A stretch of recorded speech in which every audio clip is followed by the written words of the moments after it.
So we spent some time taking a look at vertical asymptotes, trying to find them, understanding the whole limit definition, involving those infinite limits. But now we're actually going to try to take it a step further, and we're going to determine what those infinite limits are.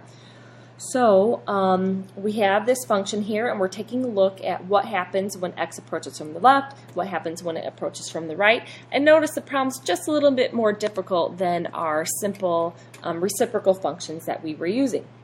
Okay, this is going to require a little bit more work, so I think that it's important to do a little recall first.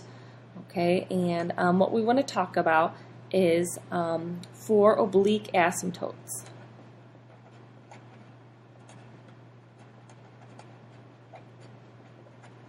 Okay, y equals the quotient. Okay, that's really for horizontal asymptotes as well, but we really need to consider this for this problem because in order to figure out what these limits are, it's going to be helpful to take a look at the graph. But if we don't know the asymptotes, it's going to be kind of hard to figure out the graph. So let's go ahead and start graphing this. We'll just draw a sketch here. We already know the vertical asymptote. We assume, before we start, I'm getting a little bit ahead of myself, we should always try and factor this first. So we could factor an x out of the top and get x minus 3 and then x minus 1. Okay, so now that we see that nothing cancels out, then we are pretty certain that we have an asymptote at x equals 1, assuming that we factored correctly. Okay.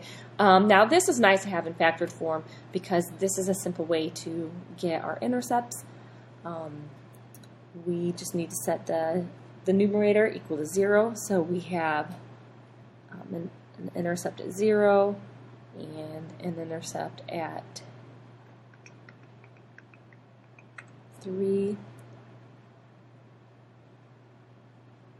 Okay, that's when y equals 0. When x equals 0, we have 0 on top, which is where we have this 0, 0 here. Okay, so we have our x and y intercepts, we have our vertical asymptote, and now we need to find the oblique asymptote. Now, maybe in your minds you're like, Mrs. Weber, how do you know that it's oblique and not a horizontal asymptote? Well, I'm so glad that you asked because the degree on top is more than the degree on the bottom.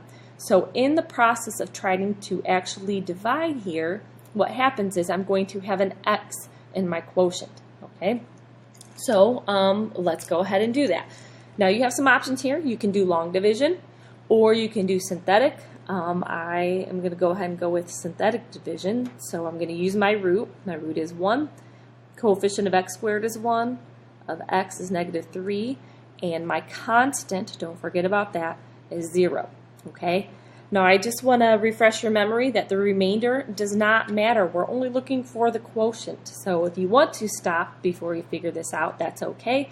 You can go ahead and put the x there right away if you want to remind yourselves. Bring the 1 down.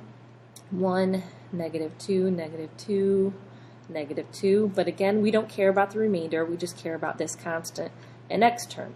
So what this tells me is that my oblique asymptote is y equals x minus 2. Okay, well luckily we know how to graph those linear functions. We're going to go down 2, up 1, right 1, up 1, right 1, and here is my oblique asymptote. Okay, now what's nice about these points then is they are going to tell me where my branches are located. Now technically there could be an intersection on here. You would want to set x equals 2 equal, or x minus 2 equal to your function to see if we have an intersection here, but for time purposes I will let you know that that does not happen. Alright, so the next thing and final thing we want to do is actually evaluate these limits here. So as we do that, we're going to take a look from the left hand side. Alright, as we are approaching 1 from the left, it is unbounded. So this equals